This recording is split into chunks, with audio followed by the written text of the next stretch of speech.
മാന്യപ്രേക്ഷകർക്ക് എൻ്റെ പ്രണാമം.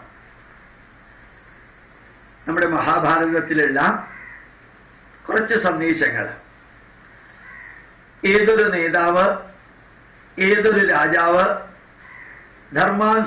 ധർമാനുസൃതമായ ആചരണങ്ങളെ പരിത്യജിച്ച് അധർമ്മം ആചരിക്കുന്നുവോ ആ രാജാവിൻ്റെ രാജ്യം സങ്കുചിതമായി നശിച്ചു പോകുന്നു. ധർമ്മത്തിലൂടെ അല്ലാതെ അധർമ്മത്തിലൂടെ ജീവിക്കുന്ന വ്യക്തിക്ക് അയാളുടെ മനസ്സും അയാളുടെ ശരീരവും അയാളുടെ കുടുംബവും അയാളുടെ വീക്ഷണവുമെല്ലാം അധർമ്മത്തിന്റെ വഴിയിലൂടെയാണ് പോകുന്നതെങ്കിൽ സാവധാനത്തിൽ അത് നശിച്ചു പോവുക തന്നെ ചെയ്യും. ഏത് മാതിരി യത്നമാണോ അന്യരാജാവിന്റെ രാഷ്ട്രത്തെ നശിപ്പിക്കുവാൻ ചെയ്യുന്നത്, അതേമാതിരിയുള്ള യത്നം സ്വന്തം രാജ്യത്തിന്റെ അഭിവൃദ്ധിക്കായിട്ട് ചെയ്യുന്നതാണ് ഉചിതമായ കർമ്മം. മറ്റൊരു രാജ്യത്തിന് വേണ്ടി നിരന്തരം പ്രവർത്തിച്ചുകൊണ്ടിരിക്കാം. നമ്മുടെ രാഷ്ട്രത്തിൽ ഇത് എത്രത്തോളം പ്രാധാന്യമുള്ളതാണെന്ന് നോക്കാം. നമ്മുടെ രാഷ്ട്രത്തിൽ ഇരുന്നു കൊണ്ട് വേറൊരു രാഷ്ട്രത്തിന് വേണ്ടി പ്രവർത്തിക്കുന്ന ധാരാളം പേരിവിടെയുണ്ട്. അവര് നമ്മുടെ രാഷ്ട്രത്തെ അപകീർത്തിപ്പെടുത്താനും അവഹേളിക്കാനും കൂടി അവരുടെ ഊർജവും സമയവും അവരുടെ വിഭവവും ഉപയോഗിക്കുമ്പോൾ അതെല്ലാം നമ്മുടെ രാജ്യത്തിന് വേണ്ടിയിട്ട് ഉപയോഗിക്കാൻ സാധിച്ചാൽ ഇത്ര ഗംഭീരമായിട്ട് രാഷ്ട്രത്തിന്റെ ഐക്യത്തെയും ഉദ്ഗ്രഥനത്തെയും നമുക്ക് നന്മയിലേക്ക് കൊണ്ടുപോകാൻ സാധിക്കുമെന്ന് മനസ്സിലാക്കാം. ധർമ്മപ്രകാരം വേണം രാജ്യം കൈവശമാക്കുവാൻ. ധർമാനുസൃതമായി രാജ്യം പരിപാലിക്കുകയും വേണം. എന്തുകൊണ്ട് എന്നാൽ ധർമ്മപ്രകാരം കൈവന്ന ഐശ്വര്യത്തെ രാജാവ് കൈവടിയുന്നില്ല.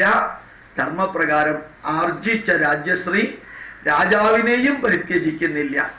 ഇതൊരു രാജാവിന്റെ കാര്യം മാത്രമൊന്നുമല്ല, ഏത് വ്യക്തിയുടെയും ധാർമ്മികമായിട്ടുള്ള വീക്ഷണം നിലനിർത്താം, ധാർമ്മികമായിട്ടുള്ള വാക്കുകൾ ഉപയോഗിക്കാം, ധാർമ്മികമായിട്ടുള്ള ജീവിതചര്യകൾ നടത്തുക, ധാർമ്മികമായിട്ടുള്ള നന്മകൾ നമ്മൾ ചെയ്തുകൊണ്ടിരിക്കാം.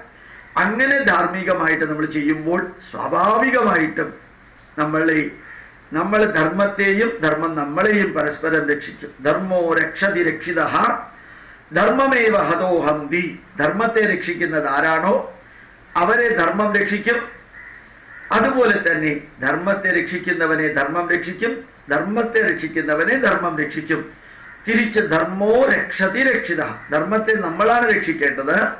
അങ്ങനെ രക്ഷിക്കുമ്പോൾ ധർമ്മം നമ്മളെയും രക്ഷിക്കുമെന്ന് അറിയുക. ഭ്രാന്തന്മാരുടെ ആക്രോശങ്ങളിൽ നിന്ന് ബാലന്മാരുടെ ജൽപ്പനങ്ങളിൽ നിന്നും സാരമായത് എല്ലാം തന്നെ ഗ്രഹിക്കണം. ആരെന്ത് പറഞ്ഞാലും, അതൊരു ഭ്രാന്തൻ പറഞ്ഞാലും മദ്യപാനി പറഞ്ഞാലും ഒരു ശിശു പറഞ്ഞാലും അതിനകത്ത് നമുക്ക് പഠിക്കാൻ എന്തെങ്കിലും ഉണ്ടെങ്കിൽ അത് നമ്മൾ ഗ്രഹിക്കണം. എങ്ങനെയെന്നാൽ കല്ലുകളിൽ നിന്ന് സ്വർണം സംഭരിക്കുന്നത് പോലെ ഏത് തരത്തിലുള്ള കല്ലിലും ഏത് തരത്തിലുള്ള ചെളിയിലും ഏത് തരത്തിലുള്ള മണ്ണിലും സ്വർണമുണ്ടെങ്കിൽ നമ്മൾ അതിൽ വേണ്ടാത്തതിനെല്ലാം കളഞ്ഞ് വേണ്ടതിനെ മാത്രം സ്വീകരിക്കുന്നത് പോലെ നമുക്ക് ഏത് തരത്തിലുള്ള വ്യക്തികളിൽ നിന്നും നന്മകൾ സ്വീകരിക്കാൻ സാധിക്കണം. ധീരനായ പുരുഷൻ വേണ്ട വിധത്തിൽ വിശദീകരിച്ച മഹദ്വചനങ്ങളെ ഓരോന്നോരോന്നായി എവിടെ നിന്നെല്ലാം കിട്ടുന്നുവോ അവിടെ നിന്നെല്ലാം സംഭരിക്കണം. ഏതുപോലെ എന്നാൽ കൊയ്ത്ത് കഴിഞ്ഞ പാടത്ത് നിന്ന് കതിര് പെറുക്കിയെടുക്കുന്നവരെ പോലെ കൊയ്ത്ത് കഴിഞ്ഞാൽ, വിള കൊയ്ത് കഴിഞ്ഞാൽ ആ പാടത്ത് വീണ് കിടക്കുന്ന ധാന്യങ്ങള് നമ്മൾ എങ്ങനെയാണോ പെറുക്കിയെടുക്കുന്നത് അതേപോലെ തന്നെ ആരിൽ നിന്ന് ഏത് നന്മകൾ കിട്ടിയാലും അത് കേട്ടോ കണ്ടോ ചർച്ച ചെയ്തോ ചിന്തിച്ചോ നമുക്ക് ലഭിക്കാൻ പാകത്തിന് സ്വീകരിക്കണം. ചെറുതായാലും വലുതായാലും ഇന്ന് നമുക്ക് ലഭിക്കുന്ന സന്ദേശങ്ങളും അനുഭവങ്ങളുടെ വരികളും എന്നത്തേക്കും അത് പ്രയോജനപ്പെടുമെന്ന് മറക്കാതെയും ഇരിക്കണം.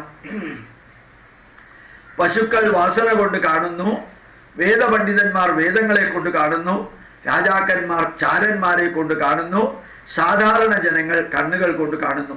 നമ്മൾ എങ്ങനെയാണ് ലോകത്തെ കാണേണ്ടത്? അത് ഓരോരുത്തരും ഓരോ രീതിയിലാണ്. ഓരോ പുല്ല് അത് ഭക്ഷിക്കാൻ കൊള്ളുന്നതാണോ അല്ല ഉപയോഗിക്കാൻ കൊള്ളില്ലാത്തതാണോ എന്നുള്ളത് നമ്മൾ തിരിച്ചറിയേണ്ടത് ഓരോ രീതിയിലാണ്. പശുക്കൾ അത് തിരിച്ചറിയുന്നത് വാസന കൊണ്ടാണ്. വേദപണ്ഡിതന്മാർ തിരിച്ചറിയുന്നത് വേദത്തിന്റെ സന്ദേശങ്ങളിലൂടെയാണ്. രാജാക്കന്മാർ ലോകത്തെ തിരിച്ചറിയുന്നത് അവരുടെ ചാരന്മാരിലൂടെയാണ്. സാധാരണ കണ്ണുകൾ കൊണ്ടാണ് കാണുന്നത്. എല്ലാവർക്കും പ്രയോജനപ്പെടുത്താൻ സാധിക്കുന്ന സന്ദേശവും ഇതിനകത്തുണ്ട്.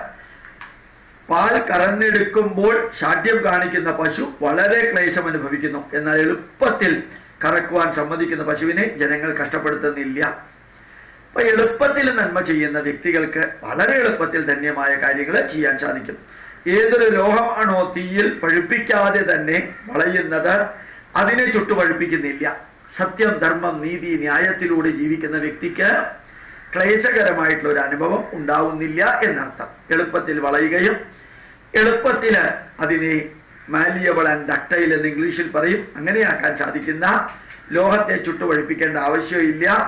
തിന്മയിൽ ഉറച്ചു നിൽക്കുന്ന വ്യക്തിയെയാണ് നന്മയിലേക്ക് മാറ്റാനായിട്ട് ചുട്ടുപഴുപ്പിക്കേണ്ടത് എന്നർത്ഥം. ഏതൊരു വൃക്ഷത്തിന്റെ ശാഖയാണോ സ്വയമേവ താണു വരുന്നത്, അതിന്റെ ശാഖകളെ ആരും ബലമായി പിടിച്ച് താഴ്ത്തുന്നില്ല. മാങ്ങയുണ്ടാവുമ്പോൾ തന്നെത്താനെ താഴുന്ന മാവിന്റെ ശിഖരങ്ങളെ ബലമായിട്ട് പിടിച്ച് താഴ്ത്തേണ്ട ആവശ്യമില്ല. ഈ ഉപമകളിൽ നിന്ന് മനസ്സിലാക്കേണ്ടത് ബുദ്ധിമാനായ മനുഷ്യൻ സ്വയമേവ ബലവാനായവന്റെ മുമ്പിൽ തല കുനിക്കുന്നു എന്നാണ്. ബുദ്ധിമാനായ മനുഷ്യൻ നല്ലവരുടെ മുമ്പില്, ശ്രേഷ്ഠന്മാരുടെ മുമ്പില്, തലകുനിക്കേണ്ടവരുടെ മുമ്പില് ബഹുമാനാദരവുകളോടുകൂടി തലകുനിക്കുന്നു എന്ന് നാം മനസ്സിലാക്കണം. പശുക്കളെ സംരക്ഷിക്കുന്നത് മേഘമാണ്. കാരണം മേഘത്തിലൂടെ വരുന്ന മഴത്തുള്ളികൾ അത് ഭൂമിയിൽ വീണ് ധാരാളം പുല്ലുകളായി മാറുന്നത് അത് പശുക്കൾക്ക് ജീവജാലങ്ങൾക്ക് പ്രയോജനപ്പെടുന്നു. രാജാക്കന്മാരെ സംരക്ഷിക്കുന്നത് അവരുടെ മന്ത്രിമാരാണ്. ആരാണോ നല്ല ഉപദേശം നമുക്ക് തരുന്നത് അവർ നമ്മുടെ കൂടെ ഉണ്ടായിരിക്കണം. ഒരു വ്യക്തിക്ക് എല്ലാ കാര്യങ്ങളും തന്നെത്താനെ ചിന്തിച്ച് ചെയ്യാൻ സാധിക്കുമെന്ന് വരില്ല. അപ്പൊ കൂടെ ഉള്ളവരാണ് നമ്മളെ പലപ്പോഴും ധന്യരായ രീതിയിൽ നമ്മളെ സംരക്ഷിക്കുന്നതും സഹായിക്കുന്നതും. സ്ത്രീകളെ സംരക്ഷിക്കുന്നത് ഭർത്താക്കന്മാരാണ്. ഭർത്താക്കന്മാരെ സംരക്ഷിക്കുന്നതും എല്ലാം സ്ത്രീകളുടെ ഉത്തരവാദിത്വം. വേദപണ്ഡിതരെ സംരക്ഷിക്കുന്നത് വേദമാണ്. അറിവുള്ളവരെ സംരക്ഷിക്കുന്നത് അറിവാണ് എന്ന് നമ്മൾ തിരിച്ചറിയാൻ സാധിക്കട്ടെ. പ്രണാമം, നമസ്കാരം.